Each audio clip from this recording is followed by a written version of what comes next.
کبھی اپنے فرزند کو دیکھتے ہیں، کبھی حسین کو دیکھتے ہیں، کبھی حسین کے ماموں کو دیکھتے ہیں۔ حضرت ابراہیم اور حضرت امام حسین رضی اللہ تعالیٰ عنہ دونوں کو دیکھ کر اللہ کے محبوب خوش ہو رہے ہیں۔ فرشتہ نے اذن مانگا، آقا کریم نے اذن دیا۔ اس نے عرض کی حضور ان دو میں سے ایک کا اختیار ہے، ایک کو ایک کے بدلے میں قربانی دینا ہوگی۔ اب قربانیوں کی وہ حرم سے جو داستان چلی تھی وہ تسلسل ٹوٹنے نہیں پا رہا ہے، وہ تسلسل جاری ہے۔ حضور نے ایک نظر حضرت ابراہیم کو دیکھا اور پھر ایک نظر حضور نے حضرت امام حسین کو دیکھا، پھر حسین کو پکڑ کے سینے سے لگایا اور کہا میں اپنے اس بیٹے پہ اپنے اس بیٹے کو قربان کر رہا ہوں۔ چند دن کے بعد حضرت ابراہیم کا انتقال ہوا۔ حضور کو جب خبر پہنچی، آقا کریم کی آنکھیں آنسو برسا رہی تھی۔ وَأَيْنَ رسول اللہ تدمعان، حضور کی آنکھوں میں آنسو جاری تھے اور حضور اپنے بیٹے کے سرہانے بیٹھے، پیشانی پہ ہاتھ رکھا، کہا بیٹا آنکھیں رو رہی ہیں، دل غم زدہ ہے، لیکن زبان سے وہی کہوں گا جس سے رب راضی ہوگا۔ لیس منا من ضرب الخدود وشق الجیوب ودعا بدعوی الجاہلیہ، جو گریبان نوچتا ہے، منہ پہ تھپڑ مارتا ہے، سینہ کو بھی کرتا ہے، کہ ہمارے ساتھ اس کا کوئی تعلق نہیں ہے۔ آنکھوں کا غم اور دل کا غم رحمان کی طرف سے ہے، ہاتھوں کا غم اور زبان کا واویلا یہ شیطان کی طرف سے ہے۔ کہا بیٹا آنکھیں رو رہی ہیں، دل غم زدہ ہے، لیکن زبان سے وہی کہوں گا جس سے رب راضی ہوگا۔ اب امام حسین حضور کی گود میں کھیلتے ہیں، کبھی حضور اپنی زبان ان کے منہ میں دے رہے ہیں، کبھی حضور اس کو اپنے کندھوں پہ سوار کرا رہے ہیں۔ کسی صحابی نے کہا کتنی اچھی سواری ملی، کہا سواری دیکھ رہے ہو سوار بھی تو دیکھو۔ کبھی سجدے میں ہیں تو حسین پشت پہ آ کے سوار ہو جاتے ہیں، آقا سجدے کو طول دے رہے ہیں۔ حضرت اسامہ بن زید رضی اللہ تعالیٰ عنہ فرماتے ہیں رات کافی بیت چکی تھی، میں حضور کے در پہ گیا۔ صحابہ حضور کے در پہ چوکھٹ پہ دستک نہیں دیا کرتے تھے، حضور کی چوکھٹ پہ لگ کے بیٹھ جاتے، آقا کریم اپنی مرضی سے آتے، صحابہ دکھڑا کہہ لیتے، کہانی کہہ لیتے، جو پوچھنا تھا پوچھ لیتے۔ لیکن اگر کبھی حالت ناگزیر ہوتی، کبھی ایمرجنسی حالات بنتے، تو صحابہ اپنی انگلیوں کے پوروں کے ساتھ حضور کے دروازے پہ دستک دیتے۔ کانت تکرہ ابواب النبی بالاظافر، اللہ اکبر۔ حضور تشریف لائے، حضور سے حاجت کہی۔ یہ 14ویں صدی کی مصیبت ہے کہ نبی سے مانگنا نہیں چاہیے، اگر نبی سے نہیں مانگنا تو کس سے مانگے؟ اور کون سی چوکھٹ ہے جس در پہ جھولی پھیلائیں؟ کون سا دوارہ ہے جہاں کشکول پھیلا کے کہیں کہ ہماری جھولی بھر دی جائے؟ اور جتنے بھی سہارے ہیں سبک کرتے ہیں، عزت نفس بڑھاتا ہے سہارا تیرا، ہر آسرا ذلیل کرتا ہے، نبی کا آسرا بندے کو سر بلند کرتا ہے۔ حضرت اسامہ بن زید کہتے ہیں میری حاجت پوری ہو گئی، لیکن میں نے کیا ماجرا دیکھا، جب حضور گفتگو کر رہے ہیں، دوران گفتگو اللہ کے محبوب کمبل اوڑھ کے یوں ہی آ گئے تھے، حضور کے دائیں بائیں سے حرکت کا احساس ہوتا ہے، جس طرح اندر کوئی چیز ہے۔ میری حاجت پوری ہوئی تو مجھ سے نہ رہا گیا، میں نے پوچھ لیا، میں نے کہا بندہ نواز یہ کیا ماجرا؟ آپ کمبل اوڑھا ہوا ہے اور اندر سے کسی کی حرکت کا احساس ہے۔ فکشفہ، حضور نے کمبل کو کھول دیا۔ فائز الحسن والحسین علی وارکیہ، تو ایک پہلو سے امام حسن لپٹے ہوئے تھے، ایک سے امام حسین لپٹے ہوئے تھے۔ کہا یہ میرے بیٹے ہیں، یہ میری بیٹی کے بیٹے ہیں، اے اللہ میں ان سے پیار کرتا ہوں، تو بھی ان سے پیار کر، اور جو ان سے پیار کرے میرے مالک تو اس سے بھی پیار کر۔ اور ایک دن فرمایا حسین منی وانا من الحسین، لوگو حسین مجھ سے ہے اور میں حسین سے ہوں۔ لمحے بیتتے گئے، پھر وہ جاں گداز لمحے بھی آئے جب صحابہ کی چیخیں نکل رہی تھی، جب مسجد نبوی اجڑ رہی تھی، جب حجرہ عائشہ کے اندر اللہ کے محبوب اپنے رب کے ہاں جانے کی تیاریاں کر رہے تھے، جب سیدہ فاطمہ کے لبوں پہ یہ لفظ تھے سبت علیہ مصائب لو سبت علی الارض سرنا لیالیا، میرے اوپر اتنی مصیبتیں پڑی، اگر یہ دنوں پہ پڑتی تو وہ بھی کالی راتیں بن جاتے۔ حضور علیہ السلام کا جب جسد اطہر اٹھا تو صحابہ کی جو حالت تھی وہ اس انداز سے کہ صحابہ کے کلیجے پھٹ رہے تھے، روحیں گداز ہو رہی تھی۔ ایک ہاتھ اٹھا کے دعا مانگ رہا تھا، اللہم اذہب بصری حتی لا ارا بعد حبیبی محمد احدا، اے اللہ مجھے اندھا کر دے، مجھے اندھا کر دے، مجھ میری آنکھوں کی بینائی اچک لے، تیرا محبوب تہے مزار چلا گیا، میں نے آنکھوں کی روشنی کو کیا کرنا ہے۔ وہ دن بھی آئے، حضرت سیدنا صدیق اکبر کا کلیجہ بھی پگھل رہا ہے، وہ بھی غم رسول میں رو رہے ہیں، صحابہ تڑپ رہے ہیں۔ وہ اونٹنی، غصبہ نامی اونٹنی جس پہ حضور سواری کرتے تھے، وہ حضرت فاطمہ کے دروازے کے اوپر سر رکھ کے رو رو کے مر گئی۔ جب محبوب نہیں رہے تو ہم نے جی کے کیا لینا ہے۔ کائنات اجڑ گئی، جہان میں جو ہے وہ ہر سمت اندھیرا ہی اندھیرا چھا گیا، لیکن روشنی کے ٹمٹماتے ہوئے چراغ آج بھی روشن ہیں، جن کو دیکھ کر مصطفیٰ یاد آتے ہیں۔ لوگ ان شہزادوں کو دیکھ لیتے ہیں اور حضور کی یاد کو تازہ کر لیتے ہیں۔ وقت گزرتا گیا، پھر وہ لمحے بھی آئے کہ جب حضرت امام حسن کو زہر دیا گیا اور آپ کا کلیجہ کٹ کٹ کے کئی سو حصوں میں باہر آیا۔ آپ سے آخری لمحے حضرت امام حسین نے پوچھا کہ میرے بھائی کوئی وصیت؟ کہا بیٹا کوفے والوں سے بچ کے رہنا، ان کے دغے سے بچ کے رہنا۔ لمحے بیت گئے، 60 ہجری کو یزید تخت نشین ہوا، تخت نشین ہو گیا تھا، لیکن اس نے یہ چاہا کہ حضرت امام حسین رضی اللہ تعالی عنہ میرے لیے بیعت کر لیں، اور اس نے مدینے کے گورنر ولید بن عقبہ کو خط لکھا، اور خط کا مضمون یہ تھا کہ امام حسین کو بلاؤ اور میرے لیے بیعت لو، اور اگر وہ بیعت نہیں دیتے تو اس خط کے جواب کے ساتھ ان کا سر بھیج دو۔ ولید بن عتبہ محب اہل بیت تھا، اس نے رات کی کافی تاریکی کے اندر حضرت امام حسین رضی اللہ تعالیٰ عنہ کو پیغام بھیجا۔ حضرت امام حسین نے حضرت عبداللہ ابن زبیر سے مشورہ کیا، انہوں نے کہا اس وقت گورنر کا بلانا خیر نہیں، صبح جائیں گے۔ آپ فرمایا نہیں میں بھی جاتا ہوں۔ کچھ سواروں کو ساتھ لیا، کہا تم باہر کھڑے ہو جانا دارالامارت کے، اگر میں آواز دوں تو تم دوارے پلانگ کے اندر آ جانا۔ ولید بن عتبہ کے پاس امام حسین پہنچے، آپ نے کہا کہ سناؤ کیا معاملہ ہے؟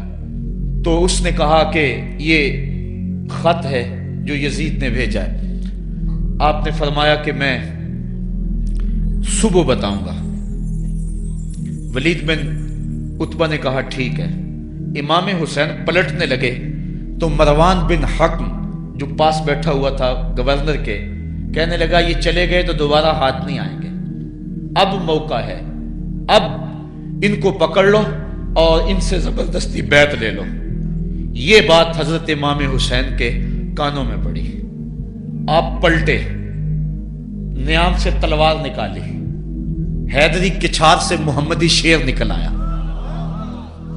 اور حضرت امام حسین رضی اللہ تعالیٰ عنہ نے اس وقت جو جملے کہے، تاریخ کے اوراق کے اندر وہ جملے محفوظ ہیں۔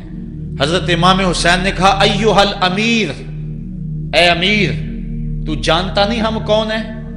انا معدن الرسالہ و مہبط الوحی و مختلف الملائکہ، میں وہ ہوں جس کے گھر میں جبریل آتا تھا، ہمارے گھر میں وحی اترتی رہی ہے۔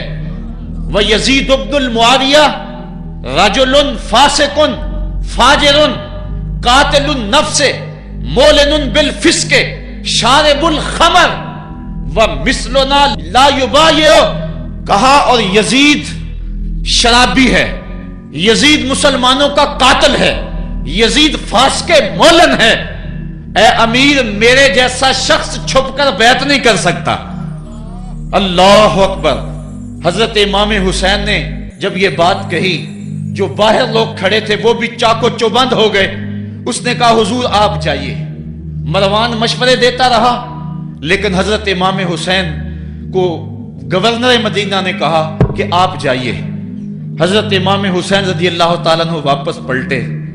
حضرت امام حسین کی ہمشیرہ سیدہ زینب انتظار کر رہی تھی بھائی کا۔ پوچھا کیا ماجرا ہے؟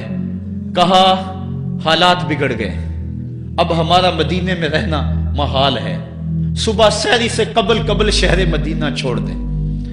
اللہ اکبر، ورنہ ہمارے خون سے نبی کا حرم لالا زار بنے گا۔ حضرت امام حمام رضی اللہ تعالیٰ عنہ نے اہل بیت کی مشاورت سے یہ فیصلہ کر لیا۔ کجاوے کسے جانے لگے، سامان تیار ہو گیا۔ حضرت محمد بن حنفیہ کو کہا کہ تم یہاں رہو اور تم خبر پہنچانا کہ پیچھے کیا ماجرے ہوتے ہیں، اور مکے کی طرف میں سفر کر رہا ہوں۔ کہانی لمبی ہو رہی ہے اور وقت کے دامن میں اتنی گنجائش نہیں ہے کہ پھر کس طرح شہر مدینہ چھوڑا ہوگا. حاجی جاتے ہیں 8 دن اور 8 دن کے بعد مدینہ چھوڑتے ہیں. ان سے کوئی پوچھو کہ مدینہ چھوڑنا کتنا مشکل ہے. وہ کیا کسی حاجی کو لوگ مبارک دے رہے تھے؟ اس نے کہا تھا مبارک دے رہے ہو دوستو حج و زیارت کی، میرا غم بھی تو دیکھو، میں مدینہ چھوڑ آیا ہوں. جو 8 دن مدینہ رہتا ہے اس سے مدینہ چھوڑا نہیں جاتا جس کی ولادت مدینے میں ہوئی. جو کھیلتا تھا تو مدینے کی گلیوں میں، جس کے گھر کا دروازہ مسجد نبوی میں کھلتا تھا، اس حسین کو مدینہ چھوڑنا قیامت ہوگی. شہر مدینہ چھوڑا. حضرت امام حسین رضی اللہ تعالیٰ عنہ مکہ المکرمہ پہنچے. وہاں رمضان گزرا، حالات وہاں بھی بگڑتے گئے. مسلسل خط آتے رہے کوفے سے. کہانی طویل ہے. 8 ذو الحج کو حضرت امام حسین رضی اللہ تعالیٰ عنہ کوفے کی طرف عازم سفر ہوئے. حضرت عبداللہ ابن عمر، عبداللہ ابن عباس رضی اللہ تعالیٰ عنہما اور دیگر صحابی ہاتھ جوڑ کے کھڑے ہو گئے. بلکہ حضرت عبداللہ ابن عباس نے تو یہاں تک کہہ دیا کہ میں دیکھ رہا ہوں کہ وہاں تمہیں شہید کیا جائے گا، آپ اگر ضرور جاتے ہیں تو ان بچوں کو چھوڑ دیں. حضرت امام حسین فرماتے میرے غم گسارو، میرے پیارو، مجھ کو نہ روکو، مجھ کو جانے دو، مجھے نانے کے دی کی ڈوبتی کشتی بچانے دو. میں جاتا ہوں کہ دنیا پر وفا کا نام رہ جائے، میں رہوں نہ رہوں پر عظمت اسلام رہ جائے. میں نہیں جاتا تو نبی کے گھر کی آن جاتی ہے. لوگوں تمہارا دین جاتا ہے، میری غیرت ایمان جاتی ہے. کہا مجھے جانا ہوگا. 8 ذو الحج کو لوگ کعبہ کی طرف آ رہے ہیں اور کعبہ دلہن کی طرح سنورا ہوا ہے. طواف کرنے والوں کا جھرمٹ ہے. حاجی حج کرنے آ رہے ہیں لیکن حضرت امام حمام کسی اور حج کی تیاری کر رہے ہیں. کسی نے کہا حج تو کر جائیں، اتنی مرتبہ مدینے سے پیدل چل کے آئے اور آج تو مکہ المکرمہ میں موجود ہیں. کہا پیچھے ہٹو، جو حج میں کرنے جا رہا ہوں وہ نوکھا ہوگا، وہ نرالا ہوگا. تم بھی طواف کرو گے، میں بھی طواف کروں گا. تم طواف کعبۃ اللہ کا کرو گے اور میں خیموں کا طواف کروں گا. ایک حج تمہارا ہے، ایک حج میرا ہے. تم بوسے لوگے کس کے حجر اسود کے؟ میں اپنے فرزند کا منہ چوموں گا. لوگوں ایک طواف تمہارا ہوگا، ایک طواف میرا ہوگا. تم آب زمزم پیو گے، میں پیاسا رہوں گا. اور تم کبھی صفا پہ کبھی مروہ پہ دوڑو گے، میں کبھی علی اکبر کی لاش اٹھانے جاؤں گا، کبھی میں قاسم کی لاش اٹھانے جاؤں گا، کبھی اون محمد کے تڑپتے ہوئے لاشوں کو اٹھانے جاؤں گا. لوگوں ایک حج تمہارا بھی ہے، ایک حج میرا بھی ہے. جب تم حج کر لو گے تمہاری سائی مکمل ہو جائے گی تو تم سر مڈا کے احرام کھول دو گے، اور جب میری سائی مکمل ہو جائے گی تو میں سر کٹا کے احرام کھول دوں گا. تم سفید احرام پہنو گے، میں سرخ احرام پہنوں گا. اور وہ حج قیامت تک کے آنے والے حجوں کی آبرو ہوگا. حسین اگر نہ شہید ہوتا تو آج گھر گھر یزید ہوتا. اسلام کی عظمت عیاں نہ ہوتی، خدا کے گھر میں اذان نہ ہوتی. بار الہا نوحہ سناتا پھرتا، تا روز جزا اشک بہاتا پھرتا. امداد نہ کرتے اگر کربلا میں حسین، اسلام تیرا ٹھوکریں کھاتا پھرتا. کربلا کی تپتی ہوئی ریگزار میں حضرت امام حسین نے جبر و ظلم کے خلاف جس قوت سے کھڑے ہو کر عظیمت کی داستان رقم کی.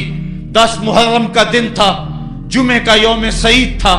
بیچ کربلا کے میدان میں دوپہر کے وقت جب نبی کا خاندان اجڑ رہا تھا، ایک ایک کلی اس چمن کی کٹ رہی تھی. 72 افراد 22,000 کے لشکر جرار کے مقابلے میں کھڑے تھے. وہ یزید جس نے اس کے علاوہ بھی بڑے جرم کیے، جس نے جو ہے وہ 1700 صحابہ کو مکہ المکرمہ میں شہید کیا، جس نے 700 حفاظ کرام کو شہید کیا، جس نے حضرت ابو سعید خضری کی داڑھی نوچ لی، جس نے مدینے کے اندر مسجد نبوی کے اندر گھوڑے باندھے، جس نے جو ہے وہ 3 دن تک مسجد نبوی کے اندر اذان نہ ہونے دی، وہ یزید آج کربلا کے تپتے ہوئے ریگزار کے اندر آل رسول کے ساتھ ظلم کی وہ داستان رقم کر رہا تھا کہ قیامت تک آنسو سسکیاں نہیں تھمنے پائیں گی. یزید مر گیا اس کا نام مٹ گیا، اس کا تشخص مٹ گیا، لیکن حسین کا نام آج بھی زندہ ہے، اس کا پیغام آج بھی زندہ ہے۔ یہ ہزاروں کا مجمع، یہ امٹتے ہوئے محبتوں کے جذبات، یہ آنکھوں کا آنسوؤں کا خراج دینا، کیا یہ حسین ابن علی کی زندگی کی دلیل نہیں ہے؟ کون ہے جو یزید کا نام لیتا ہو؟ آج اگر کوئی یزید کا نام لیتا بھی ہے تو سر جھکا کے لیتا ہے۔ میں کہتا ہوں کیسا تمہارا لیڈر ہے جس کا نام لینے سے قبل شرمندہ ہوتے ہو، جس کا نام لیتے ہوئے شرمندہ ہوتے ہو، جس کا نام لینے کے بعد پسینہ پسینہ ہوتے ہو۔ تم اپنے قائد اور لیڈر کا نام لیتے جھجکتے ہو، گردن جھکا کے دائیں بائیں دیکھ کے نام لیتے ہو، اور جب ہم نام اپنے آقا کا لیتے ہیں سر اٹھا کے لیتے ہیں۔ اے حسین ابن علی تم پر سلام۔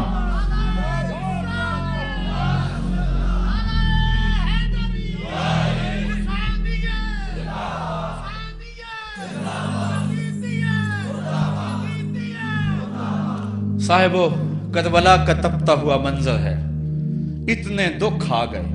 حضرت سری سختی رضی اللہ تعالیٰ عنہ فرماتے ہیں کہ اللہ تعالیٰ نے جب کائنات کو بنایا، انسانوں کو تخلیق کیا، تو انسانوں کو پوچھا بتاؤ تم میرے ہوگے؟ سب نے کہا مالک ہم تیرے ہیں۔ لیکن جب دنیا کو پیدا کیا تو 9 حصے دنیا کی طرف ہو گئے، 1 حصہ اللہ کی طرف رہ گیا۔ پھر جب عقبہ کو پیدا کیا جو 10واں حصہ تھا، اس میں 9 حصے پھر آخرت کی طرف ہو گئے، جنت دوزخ کے لالچ میں ہو گئے، اور 1 حصہ صرف کہنے لگا نہ ہم جنت کو دیکھتے ہیں نہ دوزخ کو دیکھتے ہیں، مالک ہم تو تجھے دیکھتے ہیں۔ پھر جب اللہ تعالیٰ نے بلاؤں کو پیدا کیا، آزمائش اور امتحانوں کو پیدا کیا، تو 10ویں حصے کے اس 10ویں حصے میں پھر 9 حصے جو ہے وہ ہٹ گئے۔ 1 حصہ ایسا تھا جس نے گردن جھکا کے کہا زمین و آسمان کی بلائیں بنا کے ہمارے گلے کا توق بنا دے، تیرے راستے سے نہیں ہٹیں گے۔ کربلا کے تپتے ہوئے ریگزار میں وہ منظر رقم ہونے والا ہے۔ ایک قربانی منا میں ہوئی تھی، غریب و سادہ اور رنگی ہے داستان حرم، نہایت اس کی حسین اور ابتدا ہے اسماعیل۔ وہاں دمبا آ گیا، آگے 100 اونٹ آ گئے، اور آج اللہ اکبر، حضرت امام حسین کربلا کے تپتے ہوئے ریگزار میں 22,000 کے لشکر کے سامنے کھڑے۔ کہا لوگو میرا حق پہچانو، میرے خون سے اپنے ہاتھ نہ رنگو، مجھے پہچانتے ہو کہ میں کون ہوں؟ کہا لوگو جلدی نہ کرو، میرے حق کو پہچانو۔ اس وقت روئے زمین پر کسی نبی کی بیٹی کا بیٹا موجود نہیں ہے، لوگو میرے راستے سے ہٹ جاؤ اور میرے خون سے اپنے آپ کو ابدی بدبختیوں کا شکار نہ کرنا۔ بلکہ آپ نے نام لے لے کے فرمایا کہ اے زید بن حارث، اے ابن دبی، اے ابن جبیر، اے فلاں فلاں، نام لے کر کہا تم نے خود ہی خط لکھے تھے؟ انہوں نے کہا ہم خط نہیں لکھے۔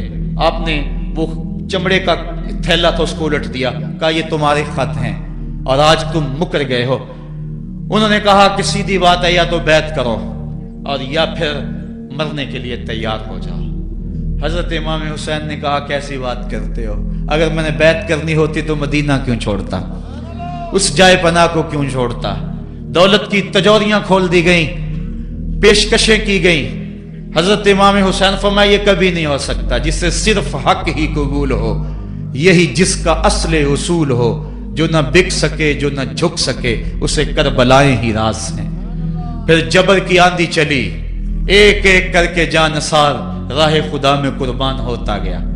پھر خاندان نبوت کی باری آئی، حضرت علی اکبر، حضرت امام حسین کے جوان سال بیٹے راہ خدا میں جان پیش کرتے ہیں، بھتیجے قاسم رضی اللہ تعالیٰ عنہ جان قربان کرتے ہیں، حضرت عباس کے قلم ہوتے ہیں بازو، جو خود جا سکتے تھے وہ خود قربانی پیش کرتے ہیں۔ اور صاحبو اب یارہ نہیں، جو خود جا نہیں سکتے تھے آپ خود ہاتھوں پہ اٹھا کے فرات کے کنارے پہ لے جاتے ہیں۔ کہا جو آ سکتے تھے وہ تو قدموں پہ چل کے آ گئے، اور جو قدموں پہ نہیں چل سکتے تھے میں انہیں اٹھا کے لے آیا ہوں۔